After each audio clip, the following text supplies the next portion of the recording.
ಮಾಡ್ತಾ ಇರೋದು ರಿಪಬ್ಲಿಕ್ ಕನ್ನಡ. ಯಾರಿಂದ ಶ್ರೀರಕ್ಷೆ ಸಿಗ್ತಾ ಇದೆ, ಪೊಲೀಸ್ ಇಲಾಖೆ ಮೇಲೆ ಯಾರ ಒತ್ತಡ ಇದೆ, ರಾಜಕೀಯ ಒತ್ತಡಗಳು ಒಂದು ಪಕ್ಕಾ ಕ್ರಿಮಿನಲ್ ಕೇಸ್ನಲ್ಲಿ ಯಾವ ರೀತಿಯಾಗಿ ವರ್ಕ್ ಆಗುತ್ತೆ, ಇದೆಲ್ಲವನ್ನ ಎಳೆಯಾಗಿ ವಿವರಿಸ್ತಾ ಬಂದಿದೆ ರಿಪಬ್ಲಿಕ್ ಕನ್ನಡ. ನನ್ನ ಅಷ್ಟೂ ಮಂದಿ ಸಹೋದ್ಯೋಗಿಗಳು, ನೀವೇನು ಫ್ರೇಮ್ನಲ್ಲಿ ಕಾಣ್ತಾ ಇದ್ದೀರಿ, ಅಷ್ಟೂ ಮಂದಿ ಸಹೋದ್ಯೋಗಿಗಳು ಇದೇ ನಿಟ್ಟಿನಲ್ಲಿ ಅನೇಕ ಆಯಾಮದ ಸುದ್ದಿಗಳನ್ನು ನಿಮ್ಮವರೆಗೂ ತಲುಪಿಸಿದ್ದಾರೆ.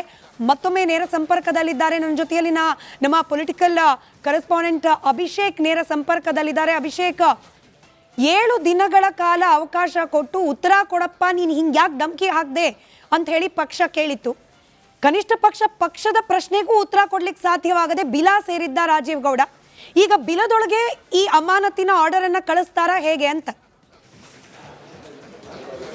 ಸ್ಮಿತಾ, ಮೊದಲನೇದಾಗಿ ಒಂದು ಮಾತನ್ನ ನಾವು ಗಮನಿಸಬೇಕಾಗತ್ತೆ. ಫೋನ್ನಲ್ಲಿ ಮಾತನಾಡಿದಂಥ ರಾಜೀವ್ ಗೌಡ ಒಂದು ಮಾತನ್ನ ವಿಡಿಯೋ ಮುಖಾಂತರ ಹೇಳ್ತಾರೆ, ನನ್ನಿಂದ ತಪ್ಪಾಗಿಲ್ಲ, ಒಂದು ವೇಳೆ ತಪ್ಪಾಗಿದ್ರೆ ಕ್ಷಮೆಯನ್ನ ಕೋರ್ತೇನೆ ಅಂತ. ಅಲ್ಲಿಗೆ ಪಾಯಿಂಟ್ ಆಫ್ ಕ್ವೆಶ್ಚನ್ ಏನು ಅಂದರೆ, ಮೊದಲನೇ ಅಂಶ ಅವರು ಒಪ್ಕೊಂಡಿರಲಿಲ್ಲ ಆತ ತಪ್ಪು ಮಾಡಿದ್ದಾನೆ ಅಂತ. ಕೊನೆಯದಾಗಿ ತಪ್ಪು ಮಾಡಿದರೆ ನಾನು ಕ್ಷಮೆಯನ್ನು ಕೋರ್ತಾನೆ ಅಂತ ಸಮಾಜದ ಒಂದು ಒತ್ತಡದಿಂದಾಗಿ ಅಥವಾ ಅವರ ಮನೆಯ ಒತ್ತಡದಿಂದಾಗಿ ಕೇಳಿರುವಂಥ ಸಾಧ್ಯತೆ ಇದೆ. To be on a safer zone ಅಂತ ಏನು ಹೇಳ್ತೀವಿ, ಆ ಕಾರಣದಿಂದ ಕ್ಷಮೆಯನ್ನು ಕೋರಿದ್ರು.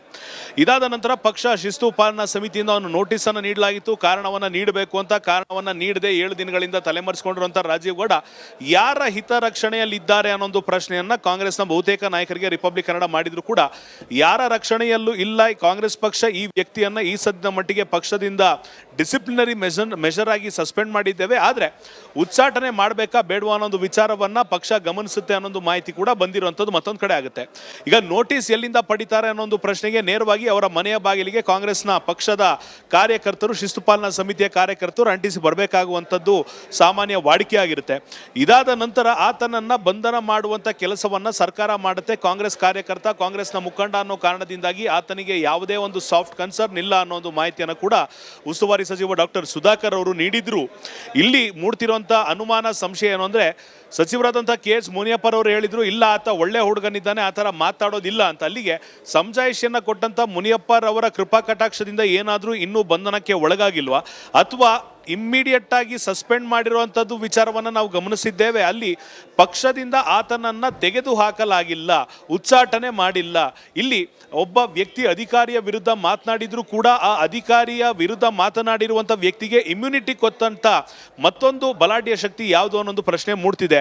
ಇಲ್ಲಿಗೆ ಕಾಂಗ್ರೆಸ್ನ ಬಹುತೇಕ ನಾಯಕರಿಗೆ ವಿರೋಧವಾಗಿ ಮಾತನಾಡೋದಕ್ಕೆ ಇಷ್ಟವಿಲ್ಲದಿದ್ರೂ ಕೂಡ ಪಕ್ಷಕ್ಕೆ ಮುಜುಗರವಾಗಿರುವಂಥ ಘಟನೆಯಲ್ಲಿ ರಾಜೀವ್ ಗೌಡ ಭಾಗಿಯಾಗಿರೋದ್ರಿಂದ ಆತನ ವಿರುದ್ಧ ಮಾತನಾಡಬೇಕಾದಂಥ ಅನಿವಾರ್ಯತೆ ಇರೋದ್ರಿಂದ ಮಾತನಾಡ್ತಿದ್ದಾರೆ ಅನ್ನೋದು ಮಾತ್ರ ಈಗ ಸಾಬೀತಾಗ್ತಿರುವಂಥದ್ದು. ಉಚ್ಚಾಟನೆ ಯಾವಾಗ, ಅರೆಸ್ಟ್ ಯಾವಾಗ ಅನ್ನೋದು ಪ್ರಶ್ನೆಗೆ ಸದ್ಯದ ಮಟ್ಟಿಗೆ ಯಾರಿಗೂ ಕೂಡ ಉತ್ತರ ಇಲ್ಲ. ಇದನ್ನು ನಾವು ಗಮನಿಸ್ತಾ ಇದ್ದೇವೆ. ಖಂಡಿತವಾಗಿಯೂ ರಾಜೀವ್ ಗೌಡ ಪತ್ತೆ ಹಚ್ಚೋದಕ್ಕೆ 4 ತಂಡಗಳನ್ನು ರಚನೆ ಮಾಡಲಾಗಿದೆ. ಪೊಲೀಸರು ಆತ ಎಲ್ಲಿದ್ದಾನೆ ಅಂತ ಅಂದ್ರೆ ಪತ್ತೆ ಹಚ್ಚುವಂತ ಕೆಲಸವನ್ನ ಮೊಬೈಲ್ ನೆಟ್ವರ್ಕ್ನಿಂದ ಪ್ರತಿನಿತ್ಯ ಬಳಸ್ತಾ ಇದ್ದಂಥ ವಾಹನಗಳಿಂದ, ಅದರ ಜೊತೆಗೆ ಯಾರ ಜೊತೆಯಲ್ಲಿ ಸಂಪರ್ಕದಲ್ಲಿದ್ದ ಎಲ್ಲರನ್ನೂ ಕೂಡ ಕ್ಲೋಸ್ ಆಗಿ ವಾಚ್ ಮಾಡ್ತಿದ್ರು ಕೂಡ ಆತ ಎಲ್ಲಿದ್ದಾನೆ ನಿಖರವಾಗಿ ಗೊತ್ತಾಗ್ತಿಲ್ಲ ಅಂದಾಗ ಖಂಡಿತವಾಗಿಯೂ ಇದು ಗೊತ್ತಿದ್ದೇ ಗೊತ್ತಿಲ್ಲದೆ ಇರುವಂತ ಅಭಿಷೇಕ್, ನಮ್ಮ ವೀಕ್ಷಕರಿಗೆ ಮತ್ತೊಮ್ಮೆ ಕ್ಲಿಯರ್ ಮಾಡೋಣ. ಕಾಂಗ್ರೆಸ್ ಪಕ್ಷದ ಇವತ್ತಿನ ಕ್ರಮ ಇದೆಯಲ್ಲ, ಏನದು ಉಚ್ಚಾಟನೆನಾ ಅಥವಾ ಕೇವಲ ಸಸ್ಪೆನ್ಷನ್ ಅಂತ ಹೇಳಿ? ಸ್ಮಿತಾ, ಇದು ಕೇವಲ ಸಸ್ಪೆನ್ಷನ್ ಆಗಿರುವಂತದ್ದು. ಅಂದ್ರೆ ಅಲ್ಲಿಗೆ ಇನ್ನೂ ಕೂಡ ಕಠಿಣ ಕ್ರಮ ಕೈಗೊಳ್ಳುವ ಧಾರಾಳ ಮತ ಇರೋದು ರಿಪಬ್ಲಿಕ್ ಕನ್ನಡ. ಯಾರಿಂದ ಶ್ರೀರಕ್ಷೆ ಸಿಗ್ತಾ ಇದೆ, ಪೊಲೀಸ್ ಇಲಾಖೆ ಮೇಲೆ ಯಾರ ಒತ್ತಡ ಇದೆ, ರಾಜಕೀಯ ಒತ್ತಡಗಳು ಒಂದು ಪಕ್ಕಾ ಕ್ರಿಮಿನಲ್ ಕೇಸ್ನಲ್ಲಿ ಯಾವ ರೀತಿಯಾಗಿ ವರ್ಕ್ ಆಗುತ್ತೆ, ಇದೆಲ್ಲವನ್ನ ಎಳೆಯಾಗಿ ವಿವರಿಸ್ತಾ ಬಂದಿದೆ ರಿಪಬ್ಲಿಕ್ ಕನ್ನಡ. ನನ್ನ ಅಷ್ಟೂ ಮಂದಿ ಸಹೋದ್ಯೋಗಿಗಳು, ನೀವೇನು ಫ್ರೇಮ್ನಲ್ಲಿ ಕಾಣ್ತಾ ಇದ್ದೀರಿ, ಅಷ್ಟೂ ಮಂದಿ ಸಹೋದ್ಯೋಗಿಗಳು ಇದೇ ನಿಟ್ಟಿನಲ್ಲಿ ಅನೇಕ ಆಯಾಮದ ಸುದ್ದಿಗಳನ್ನು ನಿಮ್ಮವರೆಗೂ ತಲುಪಿಸಿದ್ದಾರೆ. ಮತ್ತೊಮ್ಮೆ ನೇರ ಸಂಪರ್ಕದಲ್ಲಿದ್ದಾರೆ ನನ್ನ ಜೊತೆಯಲ್ಲಿ ನಮ್ಮ ಪೊಲಿಟಿಕಲ್ ಕರೆಸ್ಪಾಂಡೆಂಟ್ ಅಭಿಷೇಕ್ ನೇರ ಸಂಪರ್ಕದಲ್ಲಿದ್ದಾರೆ. ಅಭಿಷೇಕ್, 7 ದಿನಗಳ ಕಾಲ ಅವಕಾಶ ಕೊಟ್ಟು ಉತ್ತರ ಕೊಡಪ್ಪ, ನೀನು ಹಿಂಗ್ಯಾಕೆ ಧಮಕಿ ಹಾಕ್ದೆ ಅಂತ ಹೇಳಿ ಪಕ್ಷ ಕೇಳಿತ್ತು.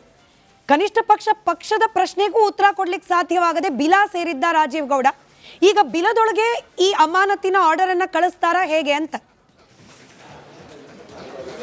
ಸ್ಮಿತಾ, ಮೊದಲನೇದಾಗಿ ಒಂದು ಮಾತನ್ನು ನಾವು ಗಮನಿಸಬೇಕಾಗತ್ತೆ. ಫೋನ್ನಲ್ಲಿ ಮಾತನಾಡಿದಂಥ ರಾಜೀವ್ ಗೌಡ ಒಂದು ಮಾತನ್ನು ವಿಡಿಯೋ ಮುಖಾಂತರ ಹೇಳ್ತಾರೆ, ನನ್ನಿಂದ ತಪ್ಪಾಗಿಲ್ಲ, ಒಂದು ವೇಳೆ ತಪ್ಪಾಗಿದ್ರೆ ಕ್ಷಮೆಯನ್ನ ಕೋರ್ತೇನೆ ಅಂತ. ಅಲ್ಲಿಗೆ ಪಾಯಿಂಟ್ ಆಫ್ ಕ್ವೆಶ್ಚನ್ ಏನು ಅಂದ್ರೆ ಮೊದಲನೇ ಅಂಶ ಅವರು ಒಪ್ಕೊಂಡಿರಲಿಲ್ಲ ಆತ ತಪ್ಪು ಮಾಡಿದ್ದಾನೆ ಅಂತ, ಕೊನೆಯದಾಗಿ ತಪ್ಪು ಮಾಡಿದ್ರೆ ನಾನು ಕ್ಷಮೆಯನ್ನ ಕೋರ್ತಾನೆ ಅಂತ ಸಮಾಜದ ಒಂದು ಒತ್ತಡದಿಂದಾಗಿ ಅಥವಾ ಅವರ ಮನೆಯ ಒತ್ತಡದಿಂದಾಗಿ ಕೇಳಿರುವಂತಹ ಸಾಧ್ಯತೆ ಇದೆ. To be on a safer zone ಅಂತ ಏನು ಹೇಳ್ತೀವಿ, ಆ ಕಾರಣದಿಂದ ಕ್ಷಮೆಯನ್ನ ಕೋರಿದ್ರು.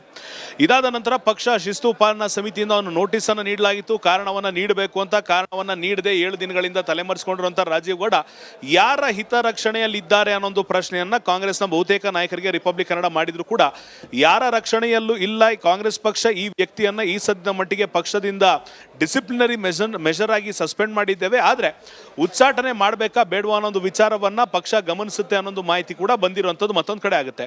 ಈಗ ನೋಟಿಸ್ ಎಲ್ಲಿಂದ ಪಡಿತಾರೆ ಅನ್ನೋ ಒಂದು ಪ್ರಶ್ನೆಗೆ ನೇರವಾಗಿ ಅವರ ಮನೆಯ ಬಾಗಿಲಿಗೆ ಕಾಂಗ್ರೆಸ್ನ ಪಕ್ಷದ ಕಾರ್ಯಕರ್ತರು, ಶಿಸ್ತು ಪಾಲನಾ ಸಮಿತಿಯ ಕಾರ್ಯಕರ್ತರು ಅಂಟಿಸಿ ಬರಬೇಕಾಗುವಂಥದ್ದು ಸಾಮಾನ್ಯ ವಾಡಿಕೆಯಾಗಿರುತ್ತೆ. ಇದಾದ ನಂತರ ಆತನನ್ನ ಬಂಧನ ಮಾಡುವಂತ ಕೆಲಸವನ್ನ ಸರ್ಕಾರ ಮಾಡುತ್ತೆ. ಕಾಂಗ್ರೆಸ್ ಕಾರ್ಯಕರ್ತ, ಕಾಂಗ್ರೆಸ್ನ ಮುಖಂಡ ಅನ್ನೋ ಕಾರಣದಿಂದಾಗಿ ಆತನಿಗೆ ಯಾವುದೇ ಒಂದು ಸಾಫ್ಟ್ ಕನ್ಸರ್ನ್ ಇಲ್ಲ ಅನ್ನೋ ಒಂದು ಮಾಹಿತಿಯನ್ನು ಕೂಡ ಉಸ್ತುವಾರಿ ಸಚಿವ ಡಾಕ್ಟರ್ ಸುಧಾಕರ್ ಅವರು ನೀಡಿದ್ರು. ಇಲ್ಲಿ ಮೂಡ್ತಿರುವಂತ ಅನುಮಾನ, ಸಂಶಯ ಏನು ಅಂದ್ರೆ ಸಚಿವರಾದಂಥ KH ಮುನಿಯಪ್ಪರ್ ಅವರು ಹೇಳಿದ್ರು ಇಲ್ಲ ಆತ ಒಳ್ಳೆ ಹುಡುಗನಿದ್ದಾನೆ, ಆ ಥರ ಮಾತಾಡೋದಿಲ್ಲ ಅಂತ. ಅಲ್ಲಿಗೆ ಸಮಜಾಯಿಷಿಯನ್ನ ಕೊಟ್ಟಂತ ಮುನಿಯಪ್ಪರ್ ಅವರ ಕೃಪಾ ಕಟಾಕ್ಷದಿಂದ ಏನಾದರೂ ಇನ್ನೂ ಬಂಧನಕ್ಕೆ ಒಳಗಾಗಿಲ್ವಾ ಅಥವಾ ಇಮ್ಮಿಡಿಯೇಟ್ ಆಗಿ ಸಸ್ಪೆಂಡ್ ಮಾಡಿರುವಂಥದ್ದು ವಿಚಾರವನ್ನು ನಾವು ಗಮನಿಸಿದ್ದೇವೆ. ಅಲ್ಲಿ ಪಕ್ಷದಿಂದ ಆತನನ್ನ ತೆಗೆದು ಹಾಕಲಾಗಿಲ್ಲ, ಉಚ್ಚಾಟನೆ ಮಾಡಿಲ್ಲ. ಇಲ್ಲಿ ಒಬ್ಬ ವ್ಯಕ್ತಿ ಅಧಿಕಾರಿಯ ವಿರುದ್ಧ ಮಾತನಾಡಿದ್ರು ಕೂಡ ಆ ಅಧಿಕಾರಿಯ ವಿರುದ್ಧ ಮಾತನಾಡಿರುವಂಥ ವ್ಯಕ್ತಿಗೆ ಇಮ್ಯುನಿಟಿ ಕೊಟ್ಟಂತ ಮತ್ತೊಂದು ಬಲಾಢ್ಯ ಶಕ್ತಿ ಯಾವುದು ಅನ್ನೊಂದು ಪ್ರಶ್ನೆ ಮೂಡ್ತಿದೆ. ಇಲ್ಲಿಗೆ ಕಾಂಗ್ರೆಸ್ನ ಬಹುತೇಕ ನಾಯಕರಿಗೆ ವಿರೋಧವಾಗಿ ಮಾತನಾಡೋದಕ್ಕೆ ಇಷ್ಟವಿಲ್ಲದಿದ್ರೂ ಕೂಡ ಪಕ್ಷಕ್ಕೆ ಮುಜುಗರವಾಗಿರುವಂಥ ಘಟನೆಯಲ್ಲಿ ರಾಜೀವ್ ಗೌಡ ಭಾಗಿಯಾಗಿರೋದ್ರಿಂದ ಆತನ ವಿರುದ್ಧ ಮಾತನಾಡಬೇಕಾದಂಥ ಅನಿವಾರ್ಯತೆ ಇರೋದ್ರಿಂದ ಮಾತನಾಡ್ತಿದ್ದಾರೆ ಅನ್ನೋದು ಮಾತ್ರ ಈಗ ಸಾಬೀತಾಗ್ತಿರುವಂಥದ್ದು. ಉಚ್ಚಾಟನೆ ಯಾವಾಗ, ಅರೆಸ್ಟ್ ಯಾವಾಗ ಅನ್ನೋದು ಪ್ರಶ್ನೆಗೆ ಸದ್ಯದ ಮಟ್ಟಿಗೆ ಯಾರಿಗೂ ಕೂಡ ಉತ್ತರ ಇಲ್ಲದನ್ನ ನಾವು ಗಮನಿಸ್ತಾ ಇದ್ದೇವೆ. ಖಂಡಿತವಾಗಿಯೂ ರಾಜೀವ್ ಗೌಡ ಪತ್ತೆ ಹಚ್ಚೋದಕ್ಕೆ 4 ತಂಡಗಳನ್ನು ರಚನೆ ಮಾಡಲಾಗಿದೆ. ಪೊಲೀಸರು ಆತ ಎಲ್ಲಿದ್ದಾನೆ ಅಂತ ಅಂದ್ರೆ ಪತ್ತೆ ಹಚ್ಚುವಂತ ಕೆಲಸವನ್ನ ಮೊಬೈಲ್ ನೆಟ್ವರ್ಕ್ ನಿಂದ ಪ್ರತಿನಿತ್ಯ ಬಳಸ್ತಾ ಇದ್ದಂತ ವಾಹನಗಳಿಂದ, ಅದರ ಜೊತೆಗೆ ಯಾರ ಜೊತೆಯಲ್ಲಿ ಸಂಪರ್ಕದಲ್ಲಿದ್ದ ಎಲ್ಲರನ್ನೂ ಕೂಡ ಕ್ಲೋಸ್ ಆಗಿ ವಾಚ್ ಮಾಡ್ತಿದ್ರು ಕೂಡ ಆತ ಎಲ್ಲಿದ್ದಾನೆ ನಿಖರವಾಗಿ ಗೊತ್ತಾಗ್ತಿಲ್ಲ ಅಂದಾಗ ಖಂಡಿತವಾಗಿಯೂ ಇದು ಗೊತ್ತಿದ್ದೇ ಗೊತ್ತಿಲ್ಲದೆ ಇರುವಂತ ಅಭಿಷೇಕ್, ನಮ್ಮ ವೀಕ್ಷಕರಿಗೆ ಮತ್ತೊಮ್ಮೆ ಕ್ಲಿಯರ್ ಮಾಡೋಣ. ಕಾಂಗ್ರೆಸ್ ಪಕ್ಷದ ಇವತ್ತಿನ ಕ್ರಮ ಇದೆಯಲ್ಲ, ಏನದು ಉಚ್ಚಾಟನೆನಾ ಅಥವಾ ಕೇವಲ ಸಸ್ಪೆನ್ಷನ್ ಅಂತ ಹೇಳಿ? ಸ್ಮಿತಾ, ಇದು ಕೇವಲ ಸಸ್ಪೆನ್ಷನ್ ಆಗಿರುವಂತದ್ದು. ಅಂದ್ರೆ ಅಲ್ಲಿಗೆ ಇನ್ನೂ ಕೂಡ ಕಠಿಣ ಕ್ರಮ ಕೈಗೊಳ್ಳುವ ಧಾರಾಳ ಮತ ಇರೋದು ರಿಪಬ್ಲಿಕ್ ಕನ್ನಡ. ಯಾರಿಂದ ಶ್ರೀರಕ್ಷೆ ಸಿಗ್ತಾ ಇದೆ, ಪೊಲೀಸ್ ಇಲಾಖೆ ಮೇಲೆ ಯಾರ ಒತ್ತಡ ಇದೆ, ರಾಜಕೀಯ ಒತ್ತಡಗಳು ಒಂದು ಪಕ್ಕಾ ಕ್ರಿಮಿನಲ್ ಕೇಸ್ನಲ್ಲಿ ಯಾವ ರೀತಿಯಾಗಿ ವರ್ಕ್ ಆಗುತ್ತೆ, ಇದೆಲ್ಲವನ್ನ ಎಳೆಯಾಗಿ ವಿವರಿಸ್ತಾ ಬಂದಿದೆ ರಿಪಬ್ಲಿಕ್ ಕನ್ನಡ. ನನ್ನ ಅಷ್ಟೂ ಮಂದಿ ಸಹೋದ್ಯೋಗಿಗಳು, ನೀವೇನು ಫ್ರೇಮ್ನಲ್ಲಿ ಕಾಣ್ತಾ ಇದ್ದೀರಿ, ಅಷ್ಟೂ ಮಂದಿ ಸಹೋದ್ಯೋಗಿಗಳು ಇದೇ ನಿಟ್ಟಿನಲ್ಲಿ ಅನೇಕ ಆಯಾಮದ ಸುದ್ದಿಗಳನ್ನು ನಿಮ್ಮವರೆಗೂ ತಲುಪಿಸಿದ್ದಾರೆ. ಮತ್ತೊಮ್ಮೆ ನೇರ ಸಂಪರ್ಕದಲ್ಲಿದ್ದಾರೆ ನನ್ನ ಜೊತೆಯಲ್ಲಿ ನಮ್ಮ ಪೊಲಿಟಿಕಲ್ ಕರೆಸ್ಪಾಂಡೆಂಟ್ ಅಭಿಷೇಕ್ ನೇರ ಸಂಪರ್ಕದಲ್ಲಿದ್ದಾರೆ. ಅಭಿಷೇಕ್, 7 ದಿನಗಳ ಕಾಲ ಅವಕಾಶ ಕೊಟ್ಟು ಉತ್ತರ ಕೊಡಪ್ಪ, ನೀನು ಹಿಂಗ್ಯಾಕೆ ಧಮಕಿ ಹಾಕ್ದೆ ಅಂತ ಹೇಳಿ ಪಕ್ಷ ಕೇಳಿತ್ತು. ಕನಿಷ್ಠ ಪಕ್ಷದ ಪ್ರಶ್ನೆಗೂ ಉತ್ತರ ಕೊಡ್ಲಿಕ್ಕೆ ಸಾಧ್ಯವಾಗದೆ ಬಿಲ ಸೇರಿದ್ದ ರಾಜೀವ್ ಗೌಡ. ಈಗ ಬಿಲದೊಳಗೆ